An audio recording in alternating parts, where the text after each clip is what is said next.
What's going on, guys? Mr. Collins here, bringing you another episode of the podcast, Let's Talk History. Today, I'm joined with Mr. Lovelace. Hello. And we're going to be discussing pirates.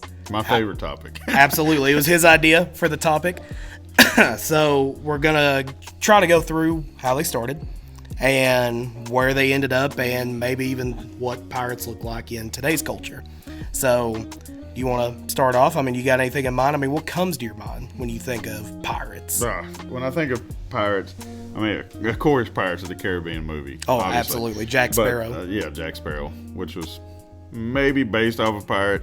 I'm not for sure. I know they did use Blackbeard, and we'll talk about him today a little bit.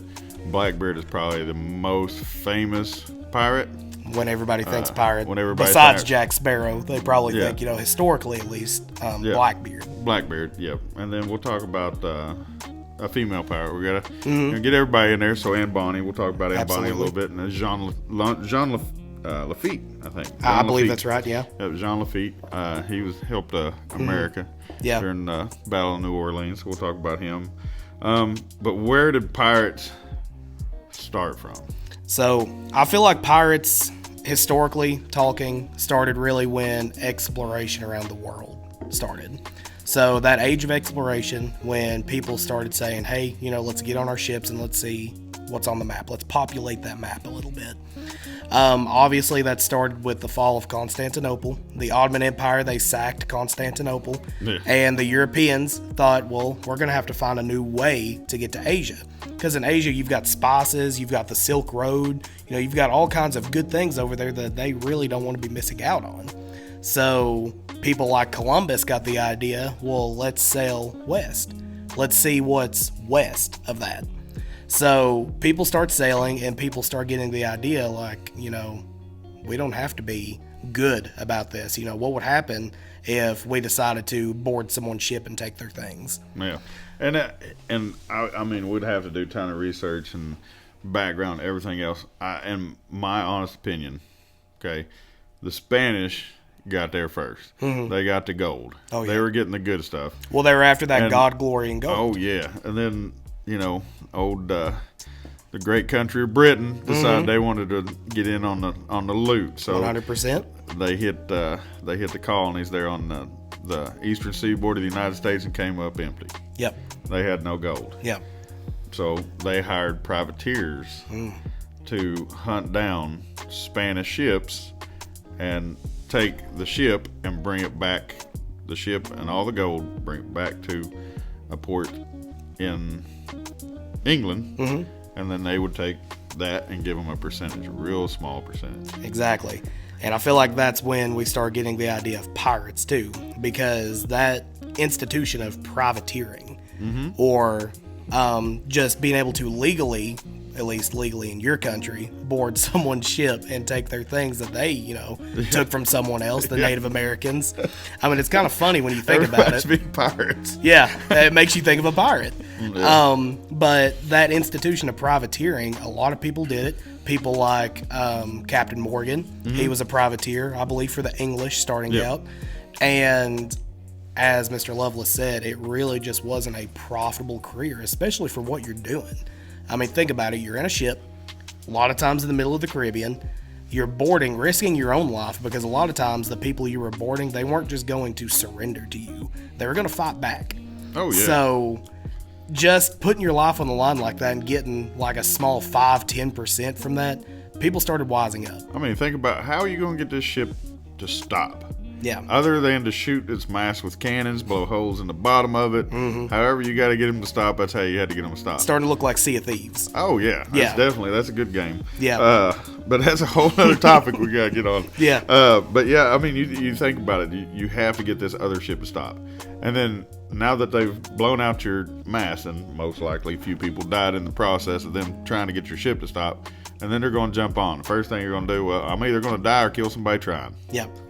And then there goes the battle when you start boarding. Your options are slim in the open ocean. You can't run. You're stuck on that ship. So it's fight or flight at that point. So just people risking their lives privateering, piracy just started ramping up once the age of exploration did. Oh, yeah. Because it just wasn't worth the money they were getting. Why take all this money and put it on my ship and take it back to my country that's only going to give me maybe 5-10% of it, when I could just take it all and keep my life on the ocean, on the open ocean. So the institution itself started out in a ways to try to make the country profitable. And then it kind of just got out of hand. Oh, yeah, that's when they crossed the line, because the rules, I mean, what rules they had were very gray. You can attack this military transport vessel that's carrying all this gold that has guns, but now if you hit somebody that's carrying tobacco, spices, and stuff that has no guns, you're not allowed to hit them. And I don't know how many times we're going to bring up Pirates of the Caribbean, but that makes me think of Jack Sparrow when he was saying parlay, trying to get them to surrender, let's make a truce right quick. Yeah. But yeah, go ahead. Yeah, and I mean, they would, and so privateers were hired by the host country of England to hunt down other military ships that they're at war with. Well, now we're not at war no more. You got to stop. But you don't get paid, and now you're just sitting there with no money. Yeah. And you got to give us everything you own. Yeah. You want to talk about some famous pirates? Yeah, let's hit one. So I feel like we should just get the elephant in the room out of the way. Blackbeard. Let's get him. So Blackbeard, his real name was Edward Teach. Edward Teach, yes. And he is the most notorious pirate. He was often saw with his big black beard. He got the name honestly. And he had a matchlock pistol. And he would keep matches in his beard that he would use to ignite that pistol over and over and over again. Yeah, his and this is what's crazy. I don't know if you know this, but he only pirated for 3 years. Really? And on the Jolly Roger. Yep. He's only he only did 3 years. I should have brought him a flag. I'll try to use the green screen to put a Jolly Roger flag up there. We'll put a Jolly Roger up. Yeah. And Jolly Roger is different. They have a bunch of different flags. Each pirate had their own unique one. And so you know which pirate it was, and if you're friendly with him, wasn't friendly with him. But I would say he was most notorious for taking. Now, he did most of the stuff in the West Indies and the Caribbeans. But the most famous ship he took, and he stole his ship from England, Queen Anne's Revenge. And it had a real shallow draft, so he could get it up into the Outer Banks. Yep. And he home ported in Ocracoke Island. Yep. Now, it says in 1718 is when his piracy ended, when he was captured. But he was really never captured. He was killed. Well, I mean, he was very infamous with the government. Yeah. They knew he existed. They knew him by name. Oh, they hunted him. They were sick of him. They hunted him, yes. Because, I mean, he would just wait out for these ships to come by, and he would plunder them, take their loot, and he would ride off into the sunset. And so he was of English descent. And one of the things that he was famous for doing, I think, was a blockade. He took over, what was it? He took over a town. Where did he take over? I had to look it up. But he took over a town and basically made it his. Yeah. And took it for it. And then he took over the whole island of Ocracoke Island. Because he could take Queen Anne's Revenge and run it up in there because it had the shallow draft and no ships could chase after him. And so they couldn't get to him. And then finally they got to him. And there's a bunch of different legends, right? Oh, yeah.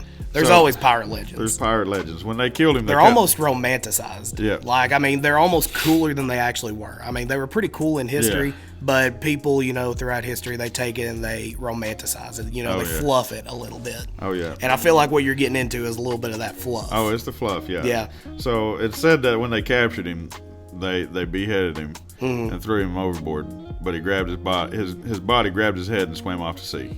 Okay. Yeah. See, I've actually heard a different story where the same thing happened. They beheaded him, and they kept his head as like a souvenir. Yeah. And his body fell off the ship, and legend goes that it circled the ship like 3 or 5 times. Yeah, I've heard that like one. He swam around it before he actually laid to rest in Davy Jones' locker or whatever you want to call it. Now, if you want to, if you ever get a chance, go to Ocracoke Island in North Carolina, and you can visit the gravesite of the British soldiers that captured him. Wow. They're buried there on Ocracoke Island. That is awesome. And it's a pirate town. It definitely is. I'm sure you see 1 or 2 Jolly Roger flags around. And it's crazy, though, that he only pirated for 3 years. Yeah. And I'm sure he was in, he probably, being British, he probably grew up around ports, got on ships, and probably privateered for not his vessel, but somebody Yeah. else's, and then he became a pirate. He was somebody's Infamous, shipmate at one time. And he was very I think his way was like intimidation, just like that fear factor. Yeah. Like you said, with the matchsticks and cannon wicks in his beard and had it all braided up and just looked gnarly. Like these big, crazy weapons hanging off of him. Yeah. You seen him coming, you're like, oh man. Yeah. You just want to run. You're turning the other way. Just run. And you mentioned something about flags, how there's different Jolly Roger flags and everything like that. A lot of times, I mean, pirates were smart. They knew how to get around the ocean, like you said, about how he would go into places in the Outer Banks. But they would also try to deceive other ships. A lot of times they'd have a Spanish flag on board, they would have an English flag, and they would wave it, thinking, okay, friendly. And then as soon as you got close, they put that flag down, and here comes the skull and the, hoist the colors. They would have the skull and the crossbones, and you're like, oh no, I messed up. I should have messed with this ship. But I feel like Blackbeard, I mean, he's a great one to start out with. He kind of sets the stage for pirates. I mean, he's the guy you think of when you think of pirates. What you probably don't think of when you think of pirates is females. Yes. Obviously there were females on board of these ships. There had to have been. But you don't think of a female kind of being the lead role, almost like the main character the captain of the ships. But captain. We do have one who actually did play that role as the main character. And her name was Anne Bonny, or Anne Boney. I'm not really sure how it's pronounced. But she was a female pirate. And I believe, did she run around with Calico Jack, I want to say? I know she ran around with other infamous pirates. I could have that wrong. Oh, she definitely did. Like, you think about it. She moved to. She was Irish born. Mm-hmm. She's Irish. Yeah. And she moved to the Caribbeans. They estimated around 1690. Okay. So 1690, she moved to the Caribbeans. And then that's where she became famous, as out of the Caribbeans. Yeah. But it's said to be that she was so fierce that she would go toe to toe with any man on her ship. Oh, I believe and usually came out on top. Yeah, for sure. Yeah. And on top of that, when she got captured, I believe it was her and maybe even another female. I can't remember the story exactly, but she got put in prison and she was set to hang. They were going to hang her. Oh, yeah. And when she got up to the gallows and it was about time for it to happen, she pleaded out that she was pregnant. And that was actually a pretty common thing for females back then who were going to face the death penalty, and it was called pleading the belly. And they actually let her go because of this. She died later on. I feel like she got some kind of sickness like dysentery, something like that. But just the legend of, her pirateness rages on because of that. Yeah. Now, this is what was crazy I found was, and I've seen it I know you do academic team. Mm-hmm. I help out a little bit. One day I heard the question and I thought, well, that's pretty neat that they put it in there. Yeah. And it was Jean Lafitte. Mm-hmm. Okay. And it asked, who was the pirate that helped in the Battle of New Orleans? And it was Jean Lafitte. Okay. So he had a crew of privateers. And he was actually, I want to say he was punished for privateering. Mm-hmm. And when they needed help at the Battle of New Orleans, he fought the British, helped fight the British up the Mississippi with his ship. So you had a pirate, because he was being chased down by British, so he's like, which one do I want to help out, So he helped out the whichever one is best in his favor, obviously. He had no ties to really anybody, just whoever was really paying the most at the time. And could you imagine being the British government and having to deal with this? Getting a letter or, somebody coming saying, hey, we just lost another ship, just lost all kinds of loot to, another pirate, Jean Lafitte or whoever. Yeah, or Blackbeard or, Captain Morgan. Yeah, and speaking of Captain Morgan, he's another really infamous pirate. A lot of times he's associated with alcohol or anything like Captain that. Morgan. Yeah, the Captain Morgan. But the story that really resonates with me, I believe he did start out as a privateer for the British Army.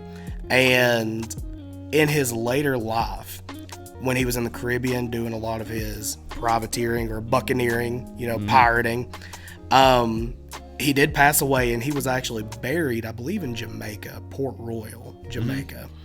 And not long after, there was a earthquake, and the exact place where he was buried actually went down into the sea, basically lost to the sea. Yeah. So it's almost like its own legend itself. Like, always a pirate, pirate always goes down with the ship. Sea took him back. Sea took him back. Yeah. So he didn't stay above land too long before the sea, just swooped him back in.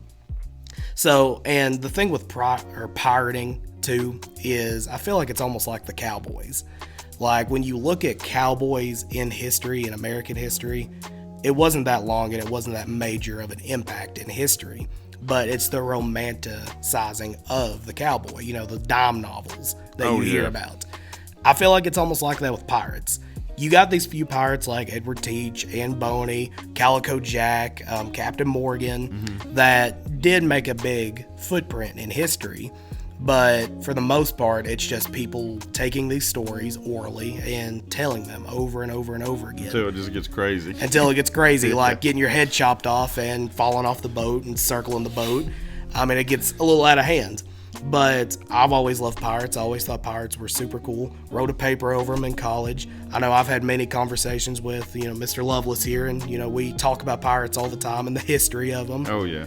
And kind of just bringing it to a close, privateering started off as a very legal thing within a government, mainly England, and it just spiraled out of control into this grog drinking, swashbuckling, parrot on your shoulder that probably didn't happen. Peg legs. Peg legs. The eye patches, were a real thing. They would shift them over when they would go below deck, but obviously, not every pirate had an eye patch, but it's almost like the watch. Yeah, it's almost like a staple now. Whenever they in the eye patch, talking about that, they would cover one eye during the day, and that way at night they could move it over, and you could see at night. You could see better at night. You had your night vision. Yeah, and your eye was almost adjusted to it, almost to being dark. So as soon as you took that off, any little light you could see it. And they would look out for other ships and stuff at night. Yeah, and was it because their eye was jabbed out with that? The hook, cap hook. The thing that gets me is the parrot on the shoulder. Like, I have no idea where that came from. Like, I don't know if that's just something that one guy spouted off one day and it just stuck or what. But the whole parrot on the shoulder, that's a myth. I mean, there was no recollection of Blackbeard or Anne Boney having a pet parrot. I wish. That'd be pretty cool. I would say that, I'd like to imagine they may have had a couple pets probably on board. I'm sure somebody had a bird at one time, and then it just stuck after that. And once the grog got a little low and food rations got low, I'd say that pet, fried chicken. Yeah, they might have fried parrot. Yeah. But again, just bringing it to an end, the point of this episode was to just kind of discuss pirates and how cool they are, but at the same time, to break apart that romanticized idea of pirates from the real idea of pirates. Pirating was hard. You had to deal with other pirates. You had to deal with diseases. There was no doctors on board a lot. Oh, yeah. Scurvy. If you didn't have enough vitamin C, you had that deficiency. Just all kinds of things that they had to go through and deal with to live the life. And it was a hard life. It wasn't one that is a very recommendable life to somebody. If you probably asked a pirate, today, because there are still pirates today in like Somalia and a lot of the Indian Ocean. There still is pirating, but not to the degree as it was in the 18th and 17th century. That's really the heyday of pirates, is the 17th and 18th century. That's when your Blackbeards, your Captain Morgans, they all come out in the night and wave that flag around, hoisting the colors. Just really cool things. Makes a good movie. Yeah. So now, one thing real quick before we close, there's an old and I was in the Navy, and there was a lot of Navy sailors had different pirate tattoos and so on, and it was always a legend that if you got a pig and a rooster tattooed, one on each foot, you would not drown. Because when a ship would go down, usually the only thing left floating was the pigs and roosters, because they was in crates. I've never heard that before. So you tattoo a pig and a rooster on your foot, and you won't drown. So you're going to show the audience your pig and rooster? I don't have one. I didn't believe in the legend, so I didn't get it. Well, Now we're ending the episode, I feel like, on a bad note because I wanted to see the tattoos. No, I don't have a tattoo. It's all right. I won't hold it against you. I'm sorry. But I appreciate you watching, guys. I appreciate you sticking with the channel. Please remember to subscribe for more content like this if you want to see Loveless back on here with his pig and rooster tattoos. I mean, maybe if we get a certain amount of likes, maybe he can get it. I'll have to get one. Yeah, I have to get one, yeah. But again, guys, it's been great. I always appreciate having Mr. Loveless on the channel. He's always a great person to have on here, very knowledgeable. And as always, keep learning history, and we'll see you later. See you.